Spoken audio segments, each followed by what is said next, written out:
Kita masih membahas kezaliman dalam muamalah bagian 2, yaitu yang dampaknya menimpa pelaku. Yang bagian pertama dulu dampaknya menimpa masyarakat luas. Di sini penyimpangannya apa? Kezalimannya ada 4. Sekarang kita bahas satu persatu, sudah dimulai awal yang kemarin. Apa? Memuji barang dagangan yang kita jual. Terutama kemarin diterangkan barang yang kita jual itu ndak usah diberi komentar, apalagi komentarnya bohong. Seandainya komentarnya pun betul sesuai apa adanya, harus terukur. Maksudnya terukur ya jangan berlebihan.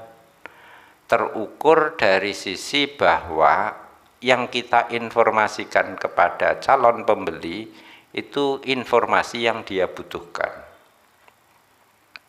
Itu kemarin. Kalau tidak dibutuhkan kok kita beri informasi, yaitu namanya kaken ngomong. Menghindari berikutnya yang ini tadi, jangan sampai kita bersumpah hanya sekedar untuk menginginkan dagangan kita laku. Mungkin begini, sumpah bohong, sumpah itu mungkin kemungkinannya 2 kita bersumpah. Pertama, sumpah kita bohong, barangnya kualitas A1 super, tapi ternyata KW, nah, berarti bohong. Namanya sampai kita menggunakan sumpah, maka sumpah yang bohong, sumpah palsu, al-yaminul ghamus, itu minal kabair, dosanya besar. Seandainya kita bersumpah apa adanya, jujur, A1, memang faktanya barang dagangan kita A1. Ayo, hanya untuk menjual barang kok sampai membawa-bawa nama Allah. Itu merendahkan nama Allah. Tuh.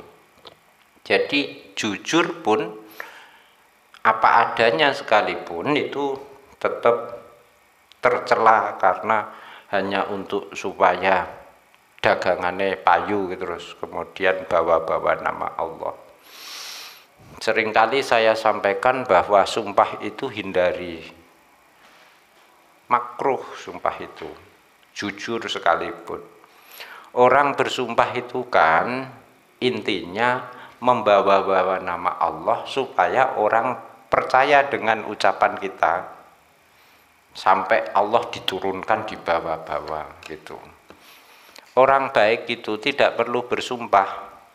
Orang lain sudah percaya. Hanya orang yang tidak percaya diri ucapannya dipercaya orang lain, akhirnya dia sumpah. Hadis yang pertama. Celakalah para pedagang karena sering mengatakan bala wallahi la wallahi. Yang dimaksudkan sebagai sumpah. Tapi kadang wong-wong Arab itu, Arab yang di Indonesia juga itu, bala wallahi khair, wallahi khair, sidik wallahi. Tekan wong Jawa nerokno, wallahi wallahi. Ucapannya wallahi mereka ini tidak dimaksudkan sumpah sehari-hari itu. Tapi menurut saya tidak dimaksudkan sumpah lah itu lafal sumpah, menurut saya tidak bagus juga itu. Pedagang, celakalah bagi pedagang karena dia sering bilang bala wallahi la wallahi. Ya jan bener demi Allah, ora memang demi Allah tidak begitu misalnya. Itu yang dagang. Yang pengrajin, produsen barang, got ba'da got gitu. Maksudnya biar kita ada orang pesan ke kita sebagai pengrajin, produsen barang, pesen kapan jadinya ghad ba'da ghad, sesuk ditakoni neh ba'da ghad, sesuk ditakoni neh ba'da. Berarti piye? Nunda-nunda, gak rampung-rampung. Itu wailun juga. Hadis kedua, sumpah yang palsu, sumpah bohong itu memang bisa membuat dagangan laku. Tapi di saat yang sama mumhiqatun lil barokah, menghapus, menghilangkan berkahnya orang berjual beli.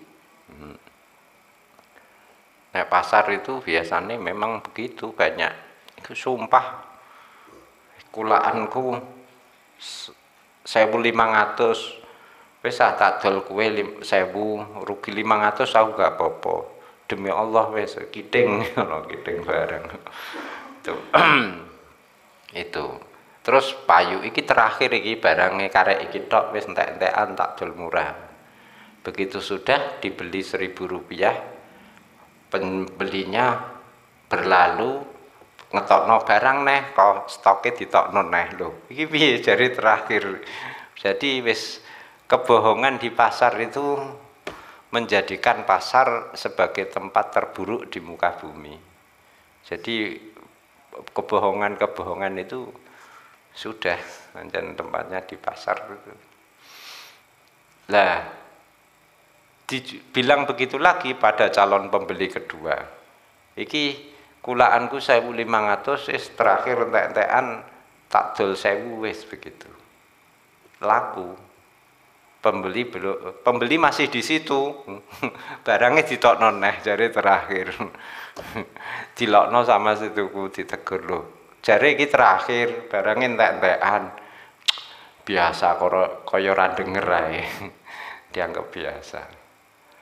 Lah akhirnya kalau dihitung-hitung, bagaimana mungkin dia menjual barang merugi tiap item, tiap satuannya rugi 500. Sesuk dekne dodol neh.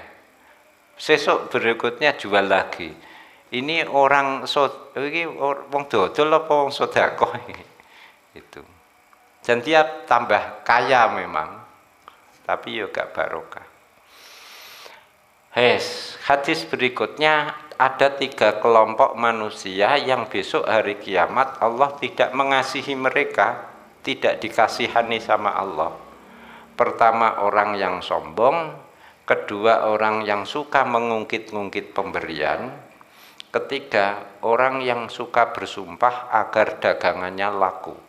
Berarti ini yang bagian 3. Jadi memuji dagangan meskipun jujur itu makruh. Karena apa? Karena itu bualan-bualan saja, tidak menambah keberkahan rezeki. Maka urusan sumpah ini memang berat sekali, ketoknya sepele gitu. Maka orang ulama-ulama yang mulia itu tidak pernah selama hidup sekalipun bersumpah. Imam Syafi'i itu sekalipun 1 kali pun dalam hidupnya tidak pernah bersumpah. Ada kasus begini, Syekh Yusuf, ini sufi, pedagang tapi sufi. Adalah penjual kain sutra di toko itu.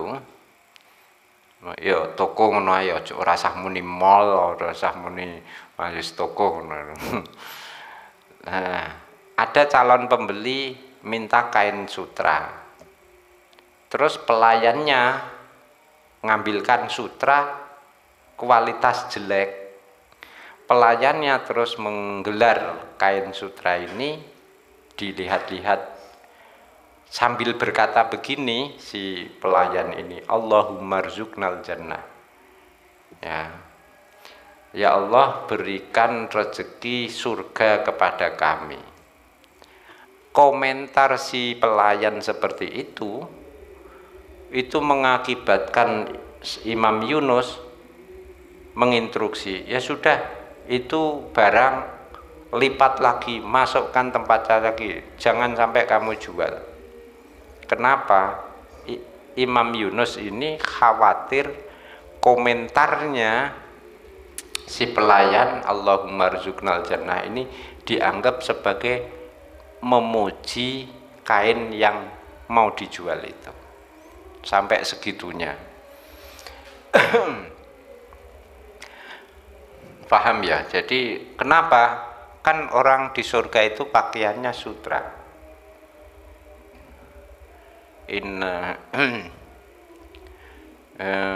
Apa? Innal ladzina amanu lahum jannatun dari wa istabraqim min sundusi wa istabraqim mutaqin alail marakais. Pokoknya istabraq itulah itu kain-kain sutra terbaik. Nah, Imam Yunus dan orang-orang yang seperti Imam Yunus ini berdagang tapi tidak sampai menggadaikan agamanya demi dagangannya. Prinsipnya keuntungan di akhirat karena jujur, tidak memuji barang dagangannya, menghindari bersumpah, menghindari hal-hal kedzaliman ini besok di akhirat akan dapat laba, keuntungan. Nah, ini lebih dipentingkan daripada barang dagangannya laku dan dapat keuntungan dunia. Ribdul akhirah aula bitolabi min ribhid dunya. Asani utai kang kaping